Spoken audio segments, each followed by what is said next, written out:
Channel కు స్వాగతం. మనం చరిత్రగతి మార్చిన పుస్తకాలు కార్యక్రమం ద్వారా ఎంతో మంది తత్వవేత్తలు రచించిన అద్భుతమైన పుస్తక పరిచయాలు తెలుసుకుంటున్నాం కదండి. ఈ రోజు address to the German nobility అనే గ్రంథం గురించి తెలుసుకుందాం. దీని రచయిత మార్టిన్ లూథర్, ప్రముఖ క్రైస్తవ మత భాష్యకారుడు, సంస్కర్త శ్రీ మార్టిన్ లూథర్ రచించిన అద్భుతమైన గ్రంథం address to the German nobility. Martin Luther జర్మనీలో 1483లో జన్మించారు. న్యాయశాస్త్రాన్ని, తత్వశాస్త్రాన్ని అభ్యసించారు. కొంతకాలం మత బోధకుడుగాను, తరువాత విశ్వవిద్యాలయంలో తత్వశాస్త్ర అధ్యాపకుడుగాను పనిచేశారు. ఛాందస మత బోధకులపైన, రోమన్ పీఠాధిపతులపైన దాడి చేశారు. వారి బూటకాలని, మోసాలను ఖండించారు. యూరోప్ లో సంస్కరణోద్యమానికి కారకులయ్యారు. చరిత్రగతిని మలచిన మహా వ్యక్తులలో ఒకరుగా ఖ్యాతిగాంచారు మార్టిన్ లూథర్. ఈ గ్రంథంలో మత బోధకుల సూక్తుల బండారాన్ని బయటపెట్టి నిశితంగా ఖండించడం జరిగింది. వారి నిజస్వరూపాలను వెల్లడి చేస్తూ సంస్కరణల ఆవశ్యకతను చాటి చెప్పడం జరిగింది. రోమన్ పీఠాధిపతులు 3 విధాల భావాలతో తమను తాము కాపాడుకునేవారు. మొదటిది, తాత్కాలిక భౌతిక శక్తులకు వేటికి తమపై అధికారం లేదు.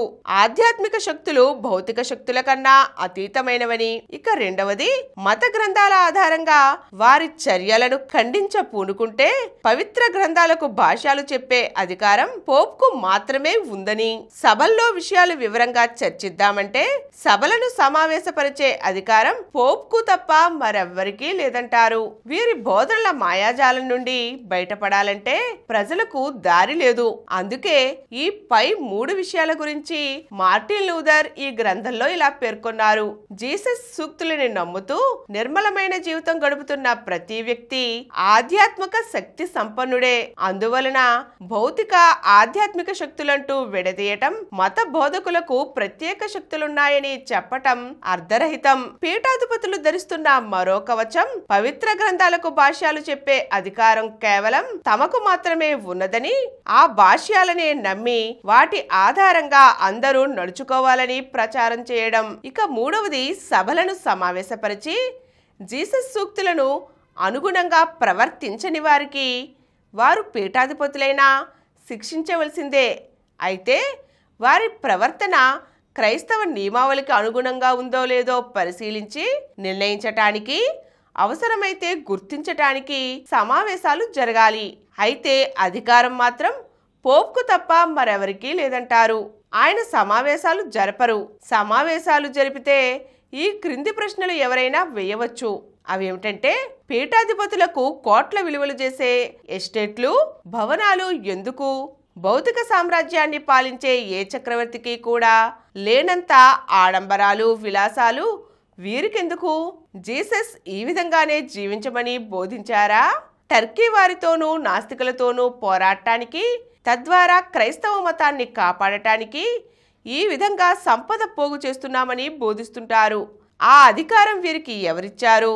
అందుకోసం ప్రజల నుండి పన్నులు వీరెందుకు వసూలు చేయాలి? జర్మన్ జాతిని అంతగా ఆర్థికంగా దోపిడీ చేస్తున్న వారు మరెవరూ లేరు. ఒకవేళ టర్కీ వారి నుంచో, మరో కోవకు చెందిన క్రైస్తవ మత శత్రువుల నుంచో కాపాడవలసిన అవసరం వస్తే జర్మన్ జాతి తన్ను తాను కాపాడుకోగలదు. ఆ బాధ్యత భరించవలసినది రాజు, పీఠాధిపతి కాదు. వాస్తవానికి వీరు ఏ బాధ్యతను నిర్వర్తించటం లేదు. ఆధ్యాత్మిక అధికారం ముసుగులో ప్రజలను దోపిడీ చేసి విలాస జీవితం గడుపుతున్నారు అంతే. వీరి ఆధ్వర్యంలో నడుస్తున్న పీఠాలన్నీ పడుపు వృత్తి కేంద్రాల వంటివి. ఇంతకన్నా పడుపు వృత్తి చాలా మేలైనదని ప్రశ్నలు అడుగుతారనే సమావేశాలు నిర్వహించరు. ఇంకెవరైనా సమావేశపరచాలని ప్రయత్నిస్తే బహిష్కరిస్తామంటారు. జీసస్ సూక్తులను నమ్మే ఏ వ్యక్తి అయినా మత సభలను సమావేశపరచవచ్చని కోరవచ్చు. ఆ సభలలో పీఠాధిపతుల నీచ ప్రవర్తనను గుర్తించవచ్చు. తప్పు చేసిన వారు పీఠాధిపతి అయినా శిక్షార్హుడే. అతన్ని శిక్షించే అధికారం రాజుకు ఉండాలి. మతాన్ని, మత సంస్థలను సంస్కరించబోనటం నేరం కాదు. కాలానుగుణంగా ప్రతిదీ సంస్కరించబడవలసిందే. ఇంత అధ్వానంగా ఉన్న మత సంస్థలను సంస్కరించటానికి ఆయన కొన్ని సూచనలు, చర్యలను ఉపదేశించారు. రాజులు, జమీందారులు, పీఠాధిపతులు ప్రజల వద్ద పన్నులు వసూలు చేయకుండా నిరోధించాలి. తత్సంబంధమైన పనులను రద్దు చేయాలి. పీఠాధిపతులు పవిత్ర గ్రంథాన్ని అధ్యయనం చేసిన వారై ఉండాలి. అంతేకాక వారు సత్ప్రవర్తకులై ఉండాలి. ఇతర విషయాల్లో వారు ప్రజల జీవితాల్లో జోక్యం చేసుకోవటం కానీ శాసించటం కానీ పనికిరాదు. పీఠాలలో చేరి ఆధ్యాత్మిక జీవితం గడపదలుచుకున్న వారి చేత కఠినమైన హేయమైన పనులు చేయించరాదు. చక్రవర్తిపై పీఠాధిపతికి ఏ విధమైన అధికారం ఉండకూడదు. పట్టాభిషేక మహోత్సవానికి హాజరై కిరీటధారణ చేయించి ఆశీర్వదించటం వరకే అతని బాధ్యత. కిరీటధారణ సమయంలో చక్రవర్తి పోప్ పాదాల చెంత కూర్చోవటం, ప్రణమిల్లటం వంటి ఆచారాలకు స్వస్తి చెప్పాలి. పోప్ను దర్శించటం కోసం రోమ్ నగరానికి తీర్థయాత్రలకు వెళ్లే ఆచారానికి స్వస్తి చెప్పాలి. చక్రవర్తి ఇలాంటి ప్రమాణాల్ని నిరోధించాలి. రోమ్ నగరానికి దగ్గరగా చేరటం జీసస్కు దూరంగా జరిగినట్లే. ఇలా పోప్ను దర్శించటం వల్ల స్వర్గంలో అడుగు పెట్టగలమనే నమ్మకంతో ధనం విపరీతంగా వ్యయం చేసి భార్యాబిడ్డలను పస్తులు పడుకోబెడుతున్న వారు ఉన్నారు. దీనిని ఖండించాలి. బోధకులు పెళ్లి చేసుకోదలుచుకుంటే అందుకు వారికి స్వేచ్ఛ ఉండాలి. అన్న పానీయాలను ముట్టకూడదని శాసించటానికి పోప్కు ఎలా అధికారం లేదో అలాగే ఎవరిని పెళ్లి చేసుకోవద్దని చెప్పే అధికారం లేదు. ప్రస్తుతం అమల్లో ఉన్న కఠిన నిబంధనల వల్ల ఎంతోమంది స్త్రీలను ఉంపుడుగత్తెలుగాను వారి సంతానాన్ని అక్రమ సంతానంగాను ముద్ర వేయటం జరుగుతోంది. సెయింట్స్ డేస్ పేరుతో సెలవు దినాలు ప్రకటించడం మానుకోవాలి. ఆదివారం మాత్రమే సెలవు దినం. మిగిలిన రోజుల్లో మనుషులు శ్రమించాలి. సివిల్ చట్టాలను సంస్కరించాలి. వాటిపై మత ప్రభావం ఉండకూడదు. ప్రస్తుత విద్యా విధానాన్ని, విశ్వవిద్యాలయాలను సంస్కరించాలి. వాటిపైన పీఠాధిపతులు పెత్తనం పనికిరాదు. ముందే చెప్పినట్లు పీఠాధిపతులు కానీ మతబోధకులు కానీ చట్టానికి అనుగుణంగానే ఉండాలి. వారు చట్టానికి అతీతులు కారాదు.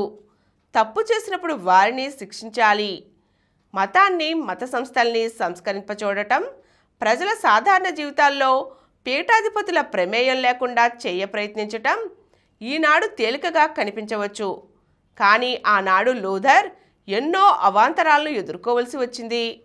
పీఠాధిపతుల నుండి, వారిని గుడ్డిగా నమ్మే ప్రజల నుండి ఎంతో వ్యతిరేకతను ఎదుర్కోవలసి వచ్చింది. మతం వెదజల్లిన ఛాందస భావాలను, మూఢనమ్మకాలను పటాపంచలు చేయటానికి, వాటి విషపు కౌగుల నుండి ప్రజలను విముక్తిని చేయడానికి లూథర్ తన జీవితమంతా అవిశ్రాంతంగా పోరాడారు. ఎన్నో బాధలు పడ్డారు. పీఠాధిపతులతో పోరాడటానికి రాజులు, జమీందారుల సహాయం స్వీకరించక తప్పలేదు. వినూత్న భావాలు వెదజల్లి ఉద్యమాలు నడిపి చరిత్రగతిలో కొత్త మలుపుకు ఆయన కారకులయ్యారు. మానవ చరిత్రను మలుపు తిప్పిన ప్రముఖ గ్రంథాలలో address to the German nobility కూడా ఒకటి. ఈరోజు మనం మార్టిన్ లూథర్ రచించిన address to the German nobility అనే గ్రంథంలోని విషయాలు తెలుసుకున్నాం కదండి. మరో చక్కని అంశంతో మళ్ళీ కలుద్దాం. ఈ కార్యక్రమం మీకు ఎంతో నచ్చింది కదా.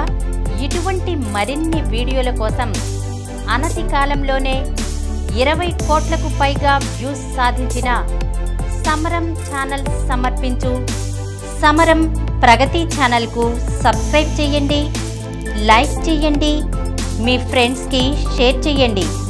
అలాగే